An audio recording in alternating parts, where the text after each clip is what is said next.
8 and 9. And Councillor Tromans wishes to speak about item 9. So I'm going to take,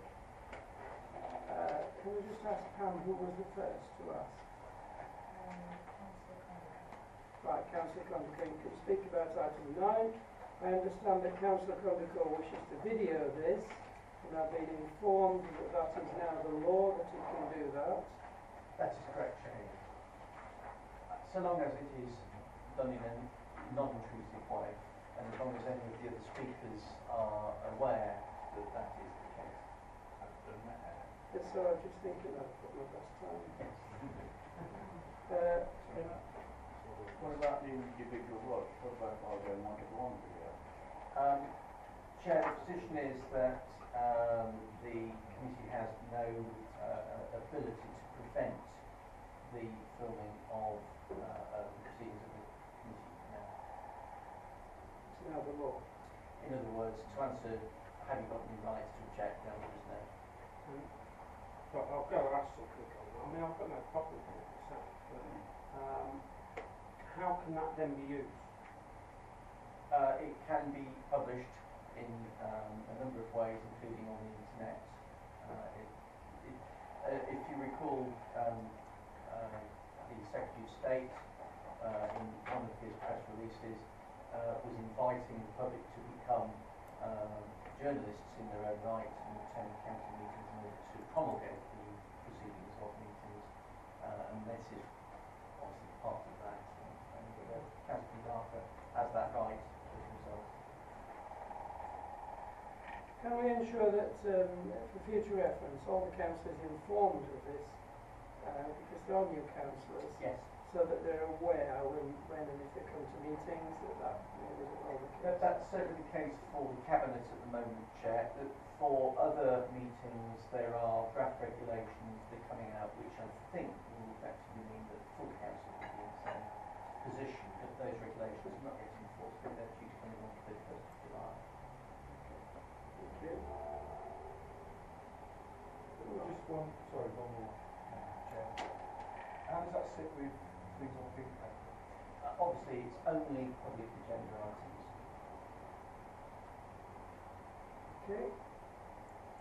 So, Councillor Condacor, you can speak then on about items 6, 7, 8 and 9. Okay, thank you. I'll start by item 6, which is about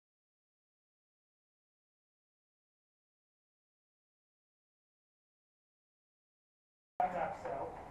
When NABCEL was being formed, I was very concerned about the governance of NABCEL, and in terms of, it was obviously before we could get 2 councillors and forming a group of 3.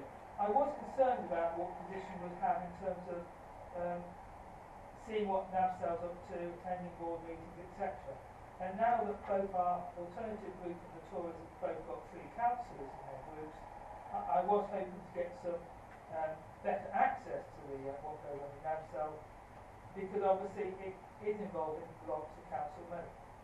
I've got no reason to believe it's going wrong or will go wrong, but I think it's always important at the early stages, particularly like we're starting now to sign legal agreements about the renting of properties, that actually things do have good oversight.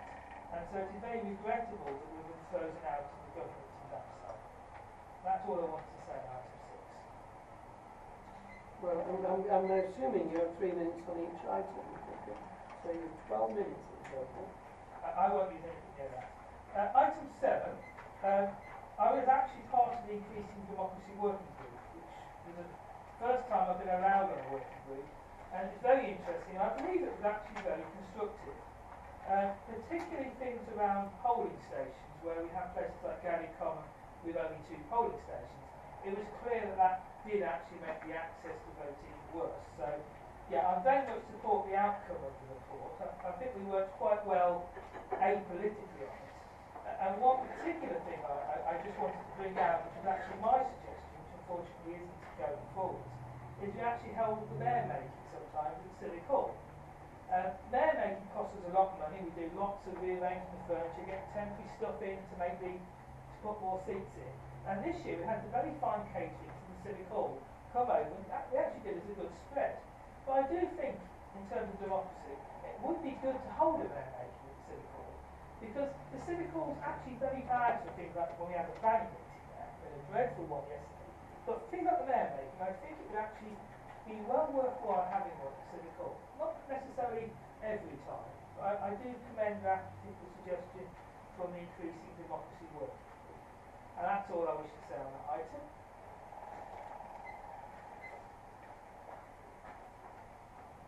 Now on item 8, which is recommendation from the scrutiny panel. The scrutiny panel was very keen on adding resources to get the Borough Plan moved forwards. We actually underspent massively on the Borough Plan last year on the actual preparing the plan and doing all the work because we're running behind time. And we are spending £320,000 on appeals last year. We may spend a similar amount on appeals this year. It really is worth actually making sure we either give up on the Borough Plan or we actually put resources in to get it through quickly so that we're in there. But it's also important we have a fair Borough Plan, and that's what I'll be talking about now tonight. So that concludes my item on item 8.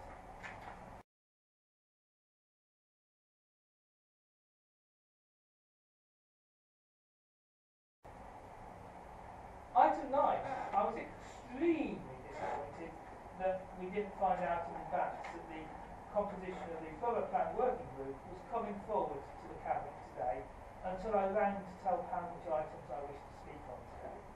This document has clearly been created at the end of last week.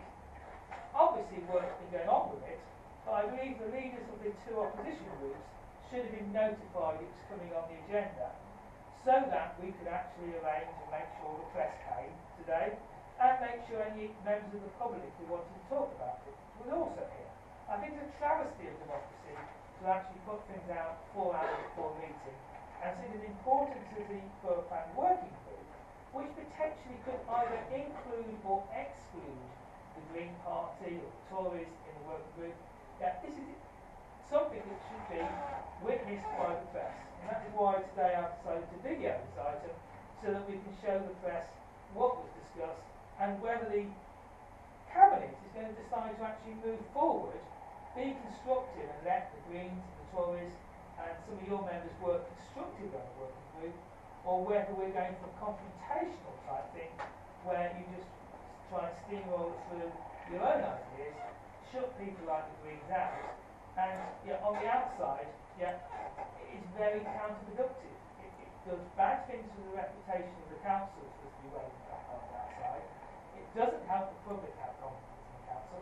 And I really do like working inside, talking, discussing items, and actually trying to come to a compromise. Because without a compromise, we don't get to a Borough Plan. Wealthy residents on the High Main might start challenging the Borough Plan appeal at the inquiry, and the whole thing's a lot worse if we don't try and come to a compromise. So I really ask that we never put things like this under AOB, and actually, because the press aren't here, and because we've been given very little time to talk about it, we should actually defer this for, say, 5 days, and actually have a proper talk about how the composition of work really works. Thank you, Chair. Thank you. Could I ask whether your video is that contraption that's on the press table? It is that contraption. Thank you very much. Any questions to Councillor Kondaka? Chair, just one. Just a logistical one really. Have you changed the name of your group again? Because you talked about the Greens. I was unaware that the Green Party were actually a party within the former council. So have you changed your name again now as Councillor Grant now joins us No, today? it's very You simple. sit on It's this very much like the council. coalition government, except not like the coalition government. Right. There are 2 Green Party members, there's the Right. Green Party and there's 1 independent, and we are a formal group on the council Cool. called the Alternative Group Against an Unfair Borough Plan. Okay. So that's the group you were talking about. That's the group, and it was confusing when we call ourselves Independent Group A, so we explicitly spelt it out. That clears it all up. Thank you. Thank you very much, Councillor Kondaka. Was Councillor